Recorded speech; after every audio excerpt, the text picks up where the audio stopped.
인사 나누시기 바랍니다. 주의 이름 환영하고 축복합니다. 은혜 받으시기 바랍니다. 네. 켄 키지의 그 뻐꾸기 위로 날아가는 새, 뻐꾸기 둥지 위로 날아가는 새 같아요.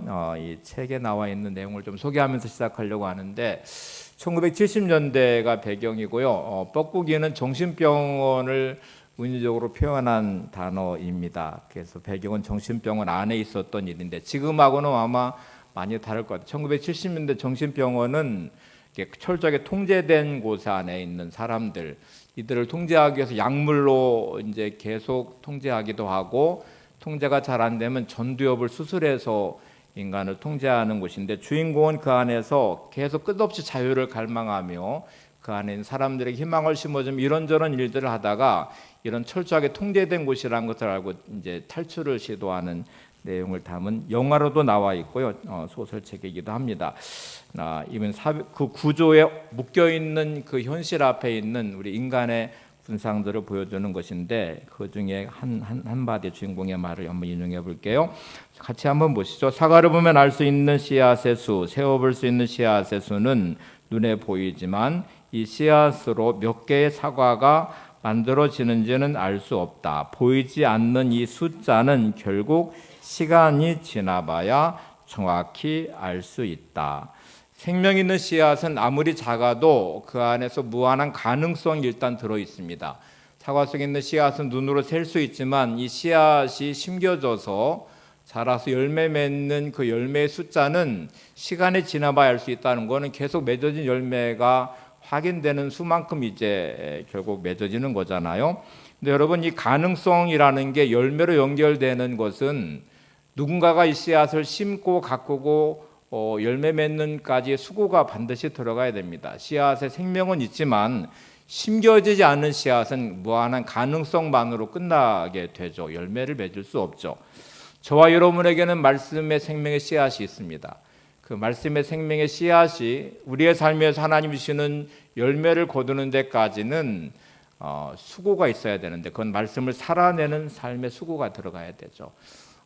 생명의 말씀의 씨앗이 내게 있는데 말씀을 살아내지 않는 나의 삶에서는 절대로 그 말씀은 열매 맺지 못하죠. 무한한 가능성이 그 안에 들어있고, 말씀으로 천지를 창조하신 하나님도 그 전능하심도 그 능력도 우리를 향한 축복을 말씀에 담아놓으신 하나님의 언약도 물론 들어있는데, 말씀을 살아내지 않는 나의 삶에는 말씀과 아무런 상관이 없는 그냥 하나의 씨앗에 불과할 뿐입니다. 그래서 말씀을 살아내는 삶이 반드시 뒤따라야 되는데요. 말씀을 살아낸다는 것은 절대로 평탄하거나 평안하거나 형통하지 않습니다.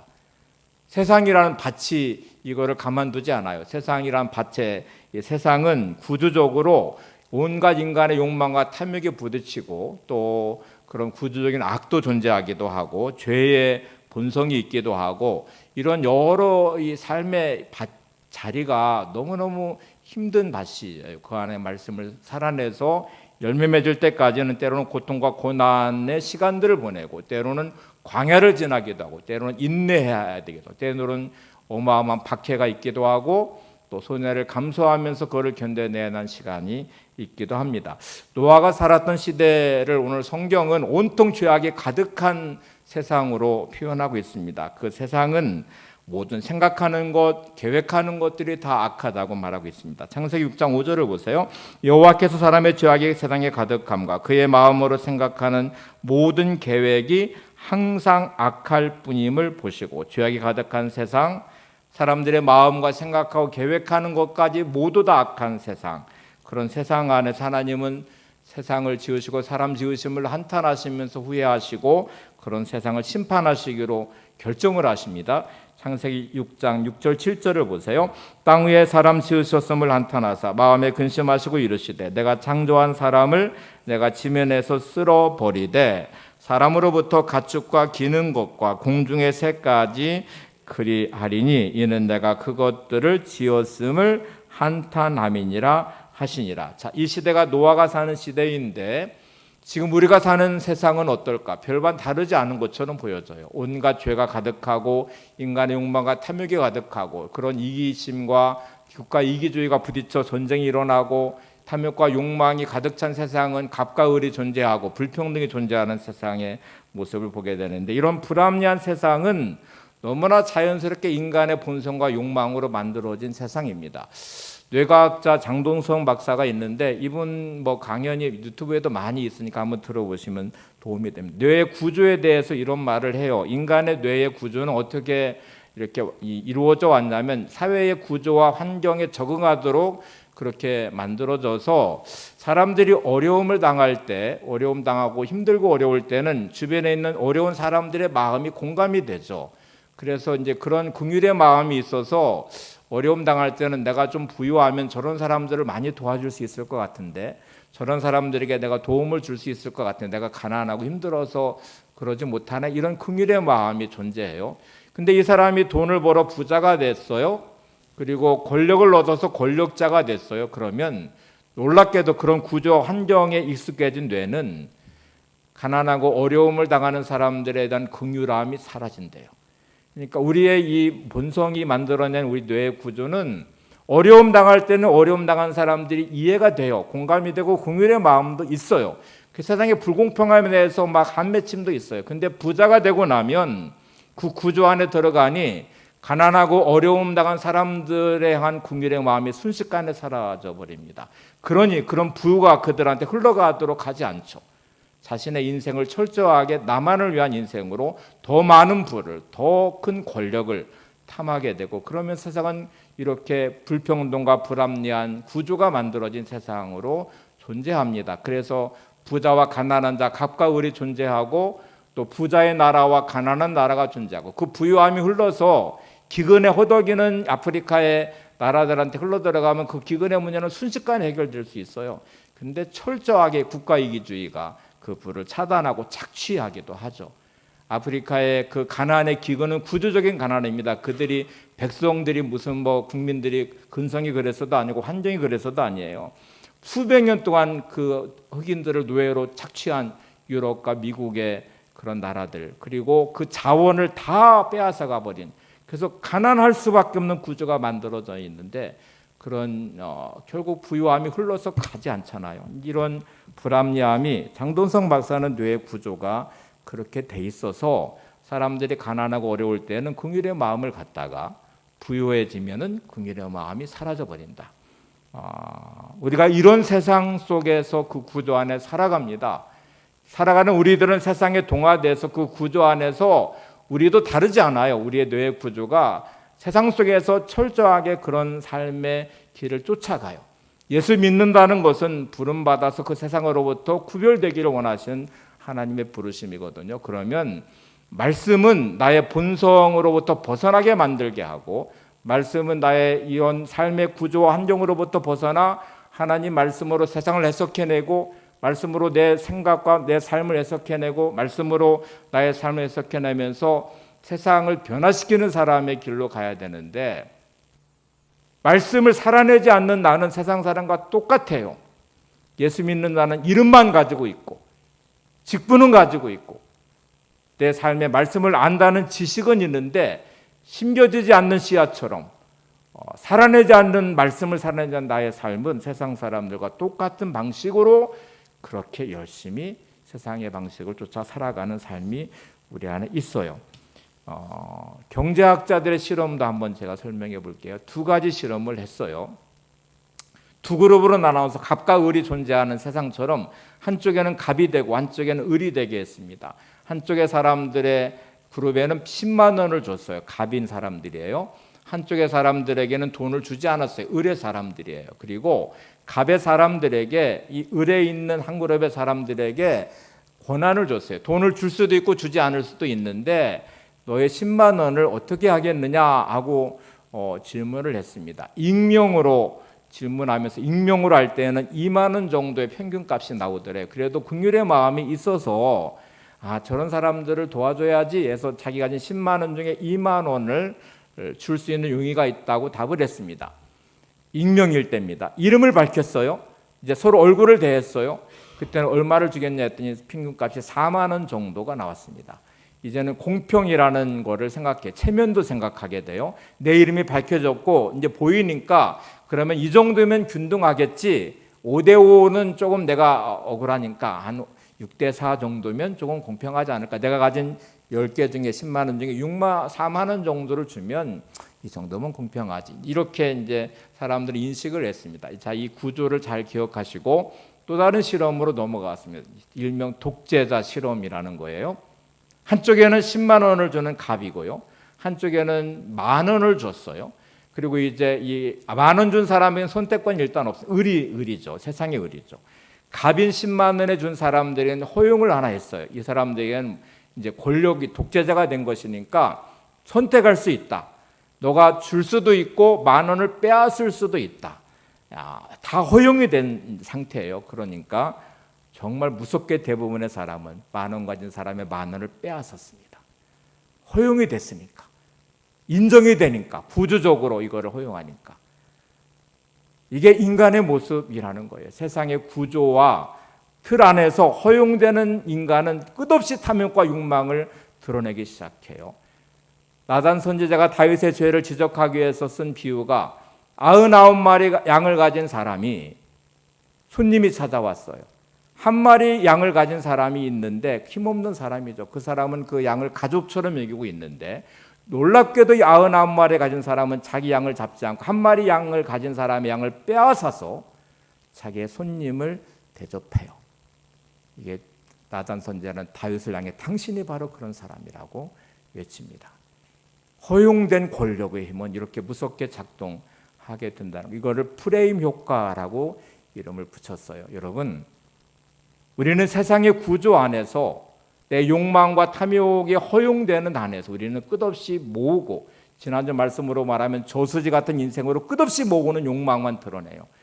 개천처럼 흘려보내려고 하지 않아요. 목적이 거기에 있지 않아요. 나만 좋으면 돼. 우리 가정만 행복하면 돼. 우리 사업장만 잘 되면 돼. 우리나라만 잘 살면 돼. 이런 구조적인 허용된 시스템의 프레임이 만들어낸 세상은 이렇게 온통 죄악으로 가득 찬 세상의 모습이 됐습니다. 여러분, 세상의 모습은 지금 하나님이 절대로 원하지 않는 모습이에요. 그런데 그런 허용된 세상의 구조와 프레임 안에서 우리는 온통 자기의 욕망을 드러내면서 살아가요. 이게 지금 노아가 사는 세상이거든요. 그런데 하나님이 그 세상을 보면서 한탄하셨고 심판하시기로 결정하신 다음에 한 사람을 주목해 보셨어요. 이런 세상 안에서 그러나의 인생을 살고 있는 한 사람 노아. 완전함, 하나님 말씀에 따라서 세상에서 철저히 왕따당하고 있는, 그런데 그 왕따당함을 두려워하지 않고 있는 노아. 그런 노아에게 하나님은 은혜를 입게 하십니다. 오늘 첫 번째 살펴볼 이 왕따의 개념을 저는 차별화라고 설명하고 싶어요. 그래서 첫 번째는 그러나의 인생은 세상과 차별화된 인생을 만들어 하나님의 은혜를 입게 합니다. 오늘 노아를 우리가 배워야 될 첫 번째 아주 중요한 부분이에요. 요즘 청소년들 사이에 제일 두려워하는 게 왕따거든요. 왕따 문화가 얼마나 무서워요. 힘없는 어떤 아이, 좀 뒤떨어진 아이, 가난한 어떤 아이는 철저하게 왕따를 시키면서 학대하고 구박하고 억압합니다. 그래서 왕따를 당한 아이는 수많은 고통과 괴롭힘을 당하고 학대를 당하다가 자살하기도 합니다. 이 구조는 어른들에게 오면 무서운 시스템과 구조 안에서 갑과 을이 존재하고 억압과 착취가 이루어지고 한쪽에는 끝없는 눈물을 흘리는 상태가 돼요. 그런데 여러분, 이런 세상 안에서 사람들은 노아를 향해서 왕따를 시킵니다. 철저하게 자기들의 방식에 따르지 않는, 프레임 안에 들어있지 않는, 구조 안에서 자기들의 방식으로 살지 않는 한 사람의 노아를 향하여 그를 철저하게 왕따시키는데, 노아는 왕따 되기를 두려워하지 않고 스스로 왕따를 선언합니다. 그래, 나는 왕따다 라고 말하면서 나는 너희들과 다르다, 다른 길로 가겠다 하고 스스로 자신의 왕따의 길로 자기를 세우는데, 이때 왕따는 거룩한 왕 대신 하나님을 따르는 왕따이기도 합니다. 그리고 오늘 성경은 그런 노아의 인생을 주목하고 은혜를 입혀 주신 하나님의 은혜가 임하게 되고요. 이 차별화는 노아의 인생을 바꿔내게 되죠. 여러분, 세상은 성공을 원하시면 차별화가 돼야 돼요. 세상에 동화되는 방식의 삶은 절대로 평범한 인생으로부터 탁월한 인생으로 가지 않습니다. 많은 부를 얻은 사람들의 이야기를 들어보시면 차별화를 시키면서 이루어진 부예요. 제가 이제 요즘에 얘는 잘 모르고 예전에 제가 늘 들었던 이야기 중에 하나가 우리 때 연필을 다 어릴 때 썼잖아요. 연필을 썼는데 어느 누가 연필과 지우개가 따로 있는 게 불편하잖아요. 그래서 연필 끝에 지우개를 달면 어떨까 하는 생각의 전환, 발상의 전환, 차별화가 많은 부를 얻게 했대요. 빨대가 일직선으로 있는데 어떤 사람이 생각하기를 여기다 주름을 중간에 잡아놓으면 자유자재로 빨대를 꺾을 수 있지 않을까라는 이 차별화, 생각의 전환, 발상의 전환이 또 부자가 되게 했대요. 이런 이야기들을 여러분 많이 듣잖아요. 그럼 여러분, 우리가 이런 세상 안에서 차별화를 선언하시는 게 중요합니다. 세상의 방식을 흉내내고 쫓아가는 삶의 길이 아닌, 가만히 생각해 보시면 뭐로 차별화를 시킬 수 있을까? 말씀으로 차별화를 시키는 거죠. 하나님 말씀으로 세상의 방식을 따르지 않는, 세상의 프레임에 갇히지 않는 나의 삶을 선언하고 말씀으로 살아내는 삶은 왕따를 당할 거예요. 이상하게 볼 것이고, 사람들은 그런 나를 우습게 알기도 하고 때로는 무시할 수도 있고 많은 손해와 억압과 박해가 있을 수도 있습니다. 그런데 여러분, 이 선언하는 차별화가 하나님이 주목하는 인생이 되게 하고 하나님이 역사하시는 은혜가 임하는 삶으로 바꿔냅니다. 창세기 6장 8절을 한번 보시되 이 짧은 구절 안에 두 구절이 아주 중요하게 들어있어요. 차별화를 선언한 노아의 인생을 하나님은 이렇게 타락한 세상에 한탄하시고 심판하기로 선언하시면서 이렇게 말씀하십니다. 그러나 노아는 여호와께 은혜를 입었더라. 짧은 구절에 그러나 노아는 이라고 하는 이 단어는 노아가 그 시간들을 보내면서 얼마나 세상 사람들의 야유와 비난을 받으며 세상 사람들의 왕따를 당하면서 만들어낸 그러나예요. 내가 말씀으로 살아내려고 하는 나의 삶의 자리는 정말 처절하기 힘들고 고통스러울 수 있습니다. 손해를 볼 수 있어요. 거짓이 난무한 세상 가운데 나도 거짓으로 대응해서 절대로 손해보지 않을 거야. 욕망이 부딪히는 가운데 막 사람들의 욕망이 드러난 자리에 나는 절대로 양보하지 않을 거야 라고 외칠 수 있는데, 그 가운데 정직으로 내가 서고 인간의 욕망이 나를 지배하려고 할 때 손해를 감수하면서 믿음의 자리에 서고 말씀에 순종한다는 것은 너무너무 힘든 순간이지만 그러나의 인생을 만들어내는 자리예요. 하나님이 주목하도록 그러나 인생을 만들고, 그리고 나서 그때 하나님이 여호와께서 은혜를 입은 요하의 모습처럼 하나님의 은혜가 임하게 될 것입니다. 이거는 완전히 다른 차원의 인생으로 바꾸죠. 막 모두 다름질하고 걷고 달리는 세상 안에서 차를 타는 인생으로 생각해 보세요. 모두 땅에서 막 있는 움직이는 곳에 비행기를 탄 인생을 생각해 보세요. 완전히 다른 차원, 하나님의 은혜에 업혀가는 인생, 하나님의 은혜로 살아가는 인생이 여러분의 인생이 되시기를 바랍니다. 우리는 이렇게 자꾸 타협해요. 다른 사람들도 다 그런데 세상 사람들이 다 그런데 나만 뭘 이렇게 하라고 해? 나만 정직하면 무슨 의미가 있어? 다 사람들이 거짓이 남아. 이렇게 말하면서 동화되려고 하고 있는 우리들의 모습, 적당히 타협하려고 하는 우리들의 모습, 죄에 묶여버린 우리들의 모습. 하나님은 저와 여러분들을 구별해내. 예수 믿는다는 것 자체는요, 세상으로부터 불러내신 자리예요. 그러나 인생이 되라고 불러내셨어요. 여기 하나님은 어마어마한 값을 지불하셨거든요. 값없이 받은 은혜라고 말하지만 여러분, 하나님에게서 그 은혜는 나는 값없다고 말하지만 하나님은 어마어마한 대가를 지불하셨어요. 여러분이 돈을 지불하면서 가치를 부여하고 뭔가를 사셨는데 그 가치만큼 그 물건이 그것이 효용성이 없으면 실망하시죠. 때로는 100만 원을 줬는데 1,000원의 값어치도 못하면 쓰레기처럼 버려버릴 거예요. 화가 날 거예요. 하나님이 저와 여러분을 세상에 동화되지 않고 구별돼서 불러내신 하나님의 자녀됨의 자리는 독생자를 내주시는 값을 지불하셨어요.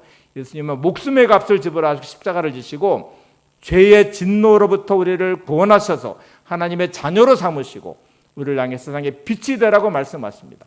어둠에 묶이지 말고 빛으로 세상을 바꿔내라고 말해요.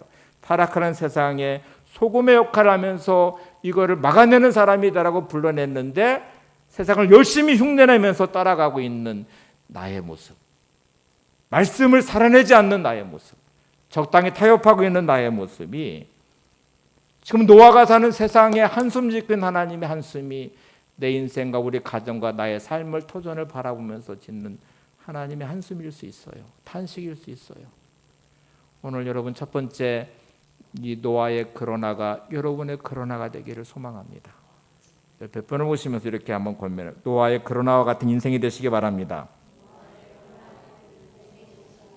그래서 하나님의 은혜를 입는 사람이 되시기 바랍니다. 예수님이 제자들을 부르실 때에 차별화를 선언하시며 부르시죠. 야, 너가 지금 고기 잡는 어부인데 나를 따라오면 내가 사람 낚는 어부가 되게 해줄게 라고 말씀하시고 다른 길을 보여주실 때 성경은 제자들이 배와 그물을 버리고 예수를 쫓으니라, 배와 그물을 버리고 예수를 따르니라 이렇게 기록했어요. 그러니까 차별화된 그 길에 순종하며 따라가는 길이 제자의 길이고요, 그것이 성도의 길이어야 됩니다.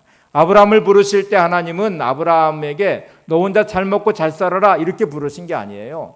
그를 통해서 세상의 열방이 다 복을 받도록 부르심의 자리는 떠나야 되는 자리예요. 고향과 친척과 아버지의 집을 떠나서 하나님 부르심의 자리로 가야 되는 그 차별화가 있는 자리로 나갈 때 드디어 그의 인생은 달라지게 되는 것이죠. 여러분, 말씀으로 자꾸 내 인생을 해석해내는 능력을 키우시기 바랍니다. 말씀으로 세상을 해석해내는 능력을 키우시고 말씀을 살아내며 이 말씀의 생명의 씨앗이 내 안에서 자라 열매 맺을 때까지, 그 과정은 고난이고 고통이고 광야일 수 있고 억울함일 수 있고 또 힘든 시간일 수 있지만 생명이 있는 이 말씀은 반드시 하나님이 열매 맺게 하신다는 믿음으로 오늘을 살아내는 삶의 자리가 되셔야 돼요. 노아의 그러나는 세상 사람과 구별된 하나님의 은혜를 입고 드디어 하나님과 동행이 시작됐고, 그리고 다음 주 살펴볼 드디어 방주를 만드는 인생으로 전환되기 시작합니다. 방주를 만들 때 하나님은 노아를 향해 너를 위해 방주를 만들라고 말해요. 그리고 살아내는 여러분의 삶은 여러분을 위한 방주가 되는 거예요. 여러분의 인생에 하나님의 은혜가 임하는 통로를 열고 하나님의 복이 임하는 자리가 되는 거예요. 세상의 방식의 성공이 아니라 하나님 방식의 성공을 추구하시기 바랍니다. 그 성공을 여러분의 삶에 이루어서 하나님이 하나님 되심을 드러내며 영광 돌리는 삶으로 세워지시기를 바랍니다. 두 번째는 조금 더 어려운 주제인데, 이제 이게 그러나가 조음에서 위대함의 인생으로 바뀌어나는 자리거든요. 조음이라는 것에서 위대함의 자리로 인생을 전환시키는 자리가 그러나의 자리인데, 노아는 타락한 세상 안에서 세상의 조음이 존재하죠. 여러분, 세상이 얼마나 달콤한지 그 조음이라는 것이 있어요. 아담과 하와를 타락시킨 뱀의 사단의 유혹은 선악을 알게 나무 열매를 따먹을 때 조음에 대한 유혹이었어요. 보기에도 좋았고 먹음직해 보였어요. 그리고 그거를 먹으면 얼마나 좋으냐면 하나님처럼 될 수 있다고 속였어요.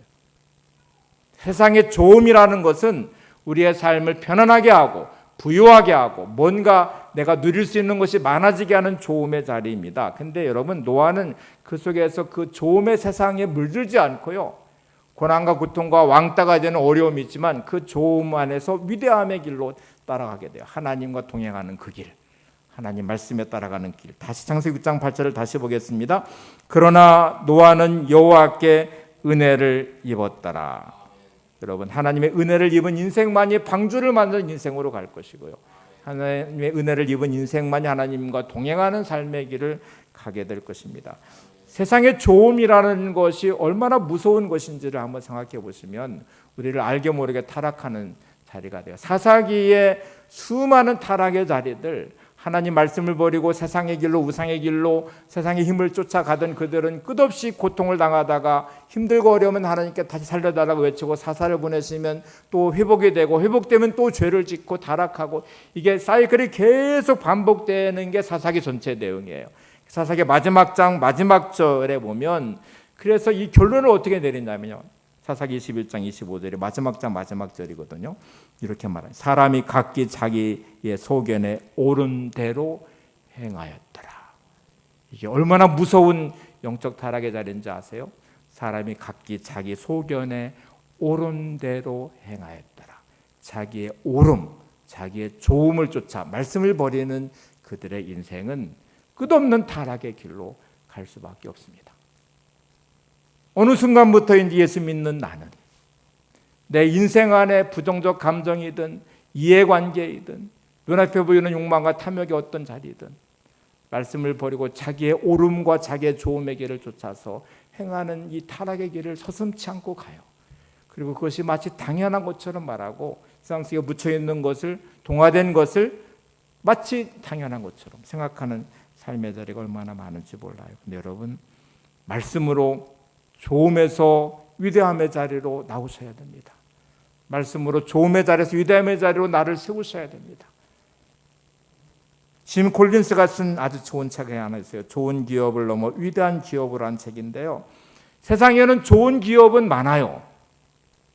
돈 많이 벌고 그렇게 좋은 기업은 많은데 위대한 기업은 세상에 선한 영향을 끼치고 벌은 부를 흘려보내서 뭔가 사회를 바꿔내는 기업은 그렇게 많지 않대요.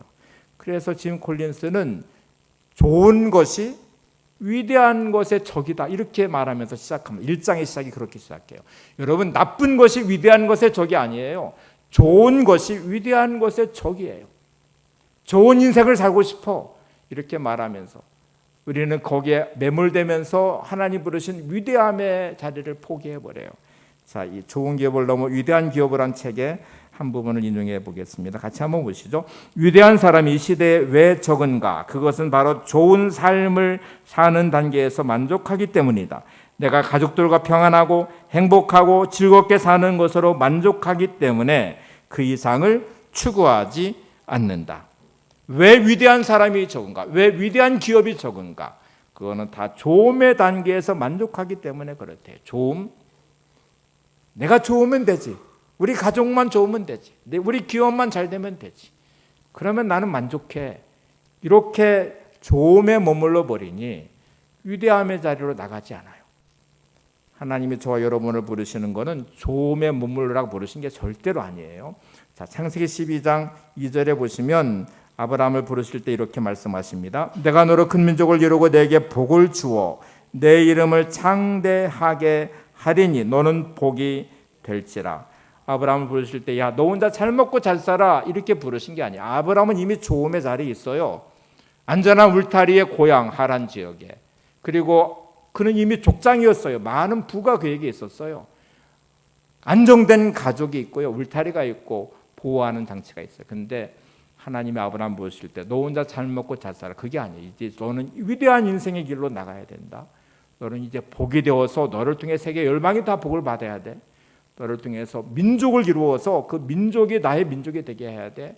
이렇게 위대함의 자리로 부름받은 것이 아브라함이거든요. 아브라함이 가는 그 인생 여정은 순탄하지 않아요. 여러분, 좋음에서 위대함으로 가는 자리가 형통하지 않아요. 아브라함이 그렇게 순종해서 갔던 가나안은 흉년이 들었어요. 애굽으로 내려간 아브라함은 아내도 바로에게 빼앗길 뻔했어요. 다시 가나안으로 돌아왔던 아브라함은 조카 롯이 떠나는 그리고 배신하는 아픔과 고통을 겪어내야 됐어요. 그런 어려움들의 시간들을 보내면서 그는 위대함의 자리에 자신의 삶을 세우면서 드디어 하나님의 복의 중심에 서게 됩니다. 오늘 우리를 부르신 하나님의 목적을 생각해 보셔야 돼요. 하나님은 너 혼자 잘 먹고 잘 살아 이렇게 부르신 게 아니에요. 그러기 위해서 값을 그만큼 독생자를 지불하실 만큼 목숨값으로 우리를 구원하신 만큼의 가치가 그렇지 않거든요. 여러분, 각자 삶의 자리에서 내게 부르시는 위대함의 자리가 어딘지를 꼭 생각해 보셔야 돼요. 그냥 대충 인생을 누리며 살다가 죽으면 되지. 그가 하나님 앞에 설 때 진짜 책망받을 일이에요. 저희 여러분도 두렵고 떨리는 마음으로 하나님의 부르심의 자리를 찾아내셔야 돼요. 그리고 거기에 헌신하셔야 돼요. 인생의 시간을 이렇게 보내시면 안 됩니다. 조선시대에 있었던 이야기 하나를 좀 들려줄게요. 자식을 정말 사랑하는 어머니 한 분이 계셨는데 너무너무 가난한 홀어머니예요. 자식이 여러 명 있는 홀어머니여서 삭바느질을 하면서 생계를 이어가고 자식들에게 끝없이 공부를 강요했어요. 이제 살을 수 있는 이 가문을 일으킬 수 있는 것은 너희들이 공부해서 관직으로 나가는 길이다. 그러면서 끝없이 자녀들을 훈계하고 양육하면서 삭바느질을 하고 있었는데 어느 날 밖에서 비가 오는데 옛날 집을 다 기억하시죠? 빗방울이 뚝뚝뚝 떨어지는 이제 소리가 들려왔어요. 그런데 어느 순간에 빗소리가 달라졌어요. 뚝뚝 떨어지는 소리가 퉁퉁퉁 하는 소리로 달라져서 밖에 나가봤더니 솥단지가 드러나 있어요. 빗물에 패여가지고 흙이 이렇게 패여지면 솥단지가 드러나는데 그 솥단지를 딱 열어봤더니 거기에다 은전이 가득 차 있었어요. 큰 솥안에 이 어머니는 빠르게 그 솥단지를 흙으로 덮었습니다. 그리고 그 집을 팔고 이사를 갔어요. 조선시대 유명한 세상 김학성의 어머니 이야기예요. 영의정이 됐던 김학성의 어머니, 나중에 죽기 전에 유언하면서 이렇게 말했습니다. 예전에 내가 이런 일이 있었는데 그 솥단지를 내가 봤을 때 내 마음이 너무너무 두려웠다. 만약 이 은전이 우리 집안으로 들어오면 편안해질 수는 있지. 근데 이 돈을 보면 더 이상 너희들은 노력하지 않을 것이고 관직에 나가려고 하지 않을 것이고, 그리고 이 돈을 위해서 너희들은 불화할 것이고 싸움을 할 것이고, 그럼 우리 가정의 희망이 사라져서 나는 너무너무 두렵고 떨림으로 그 편안함을 포기하고 그거를 덮고 집을 팔고 이사를 했다라고 말했어요. 여러분, 이 어머니에게 좋음은 솥단지 안에 들어있는 은이었습니다. 그거는 자신의 싹바느질의 고된 노동을 멈출 수 있습니다. 그 집의 가난을 끝낼 수 있습니다. 편안하게 일생을 누리며 살아갈 수 있습니다. 근데 그 어머니는 자녀들의 위대함의 길을 생각했어요. 돈을 통해서 타락할 수 있는, 불화할 수 있는, 그리고 더 이상 노력하지 않는 자녀들의 미래를 생각하니 두려웠어요. 그래서 그 자녀들의 위대함의 길을 보면서 자신의 편안함을 포기했어요. 믿음으로 산다는 것, 하나님의 부르심 안에서 세상의 좋음의 길을 떠나는 것입니다. 근데 우리는 너무나 쉽게 세상의 좋음에 매몰되기 시작하고, 아니 그 좋음을 쫓아가기 시작하고 흉내내기 시작하고, 그것이 마치 내 인생의 좋음이 내 삶의 전부의 목적인 것처럼 말해요. 하나님은 그런 인생을 원하지 않으십니다. 세상에 죄로 가득 찬 세상 안에 그런 날 외치는 노아의 삶을 기대하세요. 손가락질을 당해도, 사람들이 왕따를 시켜도 하나님과 동행할 수 있는 인생, 하나님의 방주를 만들어낼 수 있는 인생, 하나님의 복을 누릴 수 있는, 세상에 하나님의 영광을 드러내며 외칠 수 있는 하나님의 사람을 찾으세요. 그 세상을 그래서 변화시키고 싶으세요. 세상을 구원하고 싶으세요. 그게 하나님의 마음이에요. 마태복음 16장 24절에 보시면 누구든지 나를 따라오려거든 자기를 부인하고 자기 십자가를 지고 나를 따를 것이니라. 주님을 따르는 길은 자기를 부인하는 길입니다. 십자가를 지고 따라가는 길이에요. 이 길은 여러분, 제가 쉽게 설명하면 내 생각을 내려놓고 말씀을 붙잡고 살아가는 길일 거예요. 내 방법을 내려놓고 말씀에 순종하며 살아가는 길일 거예요. 내 뜻을 내려놓고 하나님의 뜻대로 말하고 행동하고 살아내는 삶을 말할 거예요. 노아의 세상 안에서 그 좋음에 매몰되지 않는 노아는 하나님의 의를 따라서, 말씀을 따라서 동행의 길을 선택했습니다. 그런 노아의 인생을 하나님은 완전한 자라고 인정해 주셨어요. 오늘 이 길을 찾아가는 여러분의 삶이 되시기를 바랍니다. 모세는 화려했던 왕궁을 떠나고 동족을 향한 마음으로 했던 행위 자체가 살인자가 되고 도망자가 됐어요.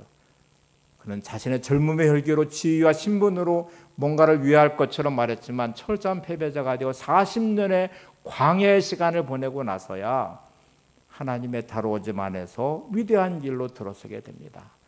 하나님의 뜻에 순종하고 하나님의 말씀에 따라가는 그 길은 이스라엘 백성을 구원하는 구원자의 길이었어요. 여러분, 오늘 이 귀한 위대함의 길을 따라 여러분의 삶을 찾아가시기를 바랍니다. 다시 짐 콜린스 이야기를 인용해 볼게요. 세상의 위대함의 사람의 자리에 서는 사람들, 위대한 기업을 이룬 사람들은 이런 특징들이 있대요.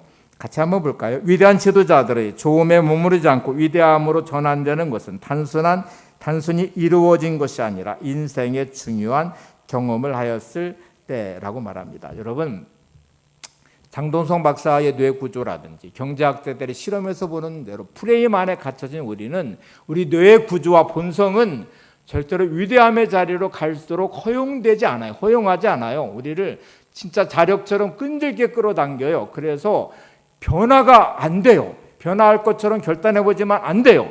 말씀 듣고 은혜 받았지만 문 밖에 나가면 도루묵이 되는 이유가 그거예요. 근데 이렇게 위대한 지도자로 바뀌어지는 경우를 봤더니 이런 경험을 했던 사람들 중에 다윗들이 어떤 경험이냐면, 진짜 인생의 비참한 밑바닥까지 내려가 본 사람들, 광야를 지나가 본 사람들, 죽을 병에 걸려서 사경에 헤매다가 죽을 고비를 넘긴 사람들, 사업이 철저히 실패하고 부도나고 파산해서 진짜 절망을 경험했던 사람들은 자기 인생의 의미를 생각해 봅니다. 성찰해 봅니다. 이게 인생일까? 이렇게 끝나는 게 맞을까? 그리고 의미를 찾기 시작해요. 그때 변화가 일어나더래요. 인생의 방식을 그래서 바꿉니다. 그렇다고 어려움 당한 모든 사람들이 변화되냐? 아니요. 대부분의 사람들은 도루묵일 거예요. 근데 그 중에 종종 완전한 변화를 일으킨 위대한 인생으로, 위대한 기업으로 가는 사람들은 완벽하게 삶의 방식을 바꿨어요. 삶의 의미를 바꾸고 목적을 바꿨어요. 죽음을 통과하면서, 실패를 지나가면서, 광야를 지나가면서. 저와 여러분은 어떨까요? 하나님이 우리 인생에 그렇게 다루시는 방식을 취하기도 하시지만 하나님이 기대하시는 바는 내가 이미 죽음을 통과했고 고난을 당했고 많은 거에 값을 지불했으니 너는 날마다 자기를 부인하고 십자가를 나를 따르면 돼. 십자가를 통과하면 너는 완벽하게 다른 위대한 삶의 길로 갈 수 있을 거야. 이게 초청의 자리거든요. 주님의 십자가가 이미 우리의 모든 것을 다 지불해 내셨어요. 여러분은 그 죽음을 통과하지 않으셔도 됩니다. 그것이 은혜거든요. 은혜를 입은 우리는 날마다 주님의 십자가 앞에 십자가를 통과하면서 날마다를 저 복종시켜 자기를 부인하며 하나님의 부르심의 위대한 길로 가는 믿음의 사람이 되시기를 바랍니다. 제가 마지막으로 마틴 루터킹 목사님의 설교를 인용하고 마치려고 해요. 1927년 에버저나 교회에서 설교한 설교인데 이분이 이때 38살이었어요. 흑인이었던 그는 미국 사회의 불평등, 불합리함을 보면서 흑인의 평등과 자유를 외치며 이제 강연하고 또 이렇게 데모도 하고 설교도 하고 그랬어요. 그래서 백인들로부터 끝없는 위협, 살해 협박과 위협과 집이 실제로 불태워지기도 하고요. 자식들을 죽이겠다는 위협도 있고 그러는데 그 가운데 비장한 결단으로 이런 설교를 합니다. 그리고 실제로 그는 암살당하게 돼요. 자, 이제 다시 마틴 루터 목사님 설교를 제가 마지막으로 함께 나눠보려고 합니다. 같이 한번 읽겠습니다. 자신의 목숨을 바칠 수 있을 만큼 귀중한 것을 아직 찾지 못한 사람은 대단히 고달픈 인생을 살아야 합니다. 저처럼 38 먹은 사람이 있다고 합시다. 언젠가 이 사람이 어떤 위대한 원칙이나 위대한 사안, 위대한 대의를 위해 일어서야 할 시점을 맞이하게 됩니다. 이 사람은 겁이 나서 혹은 좀 더 오래 살고 싶어서 그런 사명을 거부합니다. 직장을 잃을까 걱정하기도 하고 남들에게 비난을 받고 신망을 잃게 될까 봐 걱정하기도 합니다. 칼에 찔리지는 않을까, 총에 맞지는 않을까, 집이 폭파되지는 않을까 걱정하기도 합니다. 그래서 결국 위대함을 포기하게 됩니다. 좋습니다. 그렇게 해서 90살이 되었다고 합시다. 하지만 이 사람의 나이는 90이지만 이미 38배 죽은 것이나 다름이 없습니다. 이 사람이 숨을 거두는 것은 벌써 오래전에 있었던 영혼의 죽음을 뒤늦게 알리는 것에 불과합니다. 이 사람은 위대함을 위하여 일어서길 거부한 그 순간에 죽은 것입니다. 하나님이 이 시간 우리에게 말씀하십니다. 좋음에서 위대함을 향하여 출발하라. 어느 순간 우리는 하나님의 부르심 앞에 서게 되죠. 말씀을 들으면서. 그때 우리는 그 부르심 앞에 세상의 조음 앞에, 두려움 앞에, 염려 앞에 그 위대함의 길을 포기해버려요. 마틴 루터킹 목사님은 그 사람이 90을 살든 100살을 살든 그 사람은 이미 그때 그의 영혼은 죽었다. 이렇게 말합니다.